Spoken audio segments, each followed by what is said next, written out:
Hello, everyone. Welcome to Durrett Steak. I'm sorry it's been a very long time.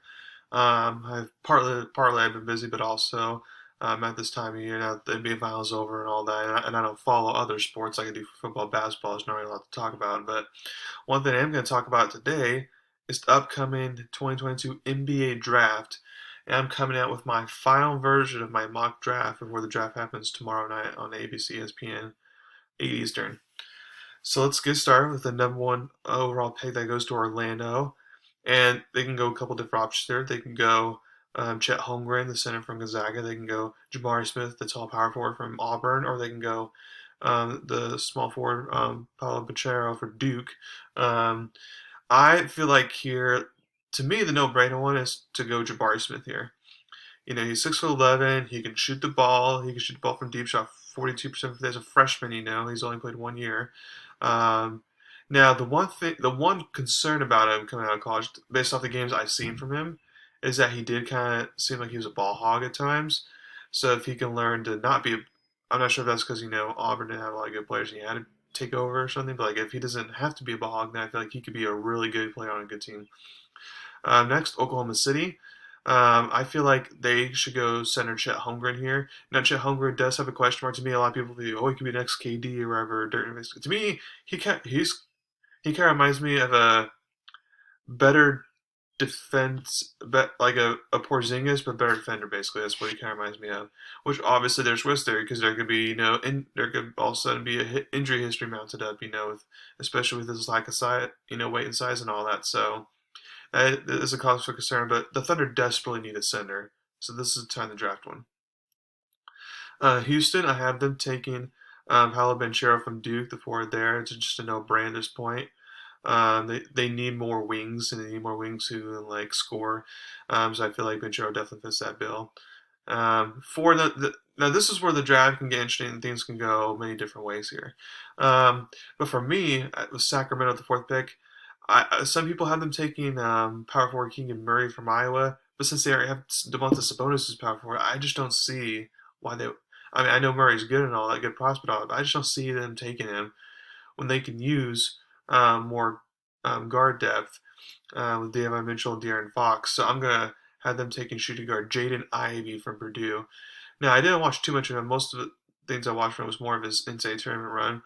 So he's definitely a streaky shooter, hot and cold type of guy, but I definitely feel like if he can remain more consistent, he could be a very good scorer for the Kings, which they desperately need. Five, Detroit. I have them taking Keegan Murray here from Iowa. Their power forwards, Marvin Bagley, and that's just Kelly Olynyk. That's just not going to cut it. And so Murray would be an excellent addition. He's a ready-made prospect. I feel like it's not going to take him years to develop.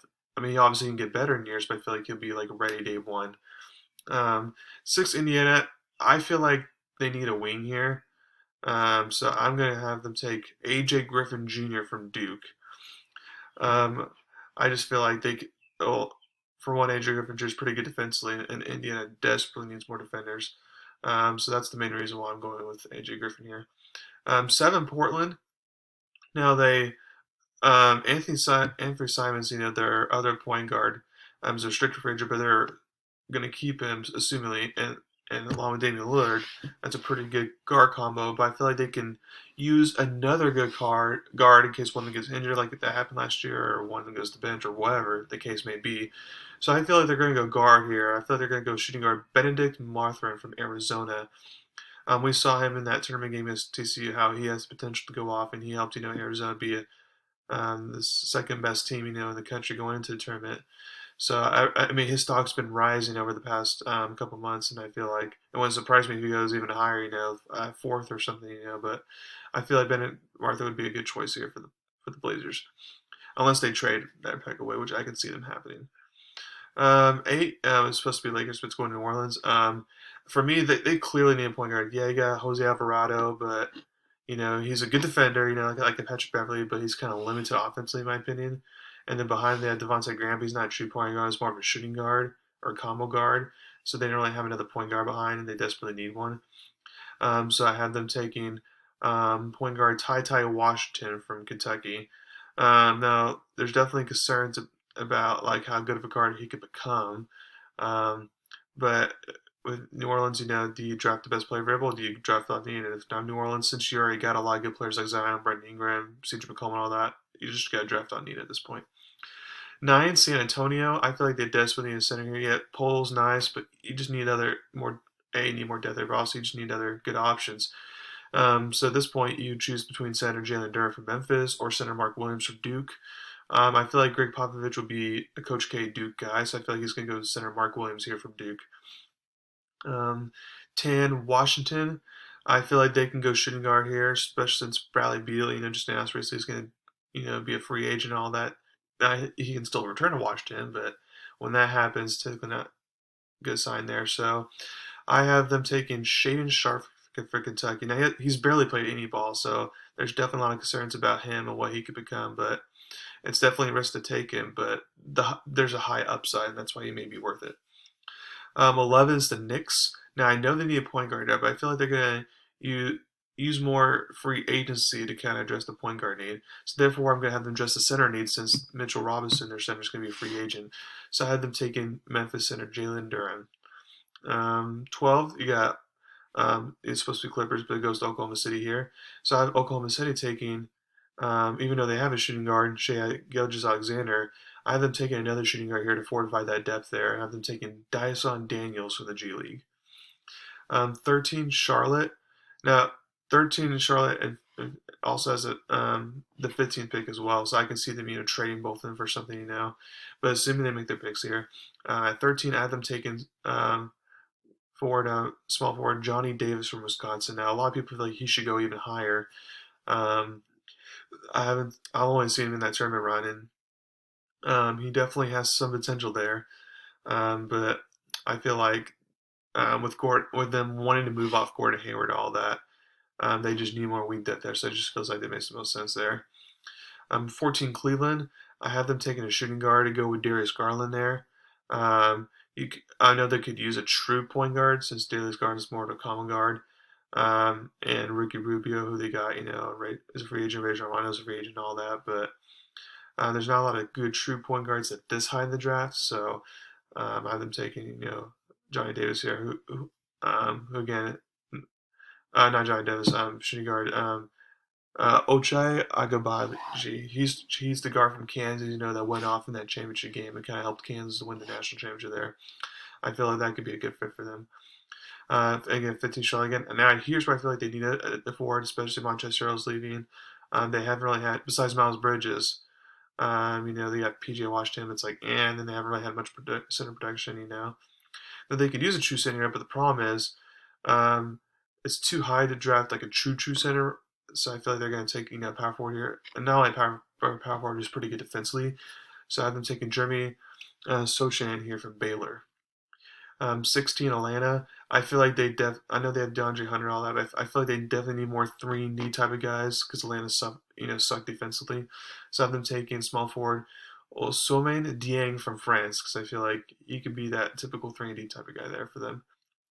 17, switching to the Nets, but this pick's going to Houston. I feel like they can use some power forward depth here, and I have them taking Terry Eason from LSU again.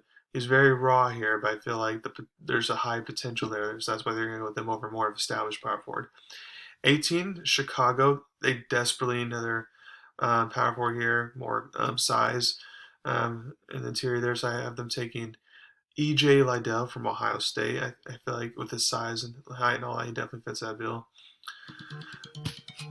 So for the next pick, you got Minnesota at 19. And for me, Minnesota, like they actually have a little roster. I mean, yeah, you could use some bench depth and all that, but I do like their core talent there. I have them taking a wing here. I've them taking Malachi Branham from Ohio State. So back-to-back Ohio State picks there. 20, you got supposed to be drawing, but you got San Antonio here. So San Antonio gets another first rounder. I have them taking a wing player here because I feel like they can use more depth there. And it's another defender. I have them taking Kendall Brown from Baylor. I'm 21 Denver. To me, this just makes so much sense to drafts for Nikola Jovic from Serbia, because of the Nikola Jokic connection there. For me, I mean, he's from what I hear, he's like a pure shooter, which Denver, could really need, especially with, Michael Porter Jr. on the wing depth. You can't rely on him to be healthy and all that. So it just makes sense to draft Jovic there. 22 is supposed to be Tospics, but it's going to Memphis. I have Memphis taking wing player Marjan Beauchamp from the G League. Because for me, Memphis, this surprised me. Memphis trades this pick, because they don't really need a lot. I mean, I think they're letting Kyle Anderson potentially walk better than they don't. They already are a very low roster, so they don't really need a lot. So for them, it's just drafting a person with like good potential, but there's no pressure to kind of start them right away. And with someone coming from the G League and all that, it's like that's perfect. You can. It's like if you have a low roster, you can have to continue to play in the G League or something like that. So that's kind of my logic there. 23, I Philadelphia. I have to me, they need a true point guard, when Tyrese Maxey goes to the bench and all that. So I had them taking point guard Kennedy Chandler from Tennessee. And he kind of fits that Philadelphia mind. He's a good defender, facilitator, and that's what Philly wants, because 24, you got Milwaukee. Milwaukee can go many different directions here. But to me, they need more of a scoring punch. So I have them taking shooting guard Jaden Hardy from the G League. Um, 25 is Boston's pick, but it goes to San Antonio because we trade early in the season. So I have them taking another wing to play. This one would be Wendell Moore Jr. from Duke. So that way, they get more. Like I said, they just get more wing depth, which they need. 26, it's supposed to be Dallas, but with his recent trade, it's going to Houston. So for Houston, I know they want to draft a center to replace Christian Wood. So I have them, assuming I'm assuming Holmgren and Smith don't fall down to Houston at 3. I have them taking a center here. I have them taking Walker Kessler from Auburn. 27, Miami. I have them getting. I know they have Vincent and Kyle Lowry, but one's old and one was undrafted free agent for a reason. There's kind of a ceiling there. So I have them taking another point guard here to provide more scoring depth there, which Miami desperately needs. So I had them taking point guard Jalen Williams from Santa Clara, and I've seen him personally. He's a really good point. He's a really good shooter and all that. So I feel like that's something Miami needs there. Golden State 28. I have them taking a center here. I know they have Wiseman. I know they have Looney, but just to give them more depth there, and with Wiseman's injuries and he barely played any college ball. You just still don't know. So it's more on the safe side to take a center. So I'm taking Arizona center Christian Koloko, kind of more of a true rim protector type of center. 29, Memphis again. I had them taking another shooting guard, especially if Tyus Jones potentially lives in free agency. I have them taking Blake Wesley from Notre Dame. And then last but not least, Denver has the last pick, because of recent trade with OKC. And I have them taking shooting guard Trevor Neals from Duke. So that way, again, there's more guard depth there for Jamal Murray and Austin Rivers and so forth.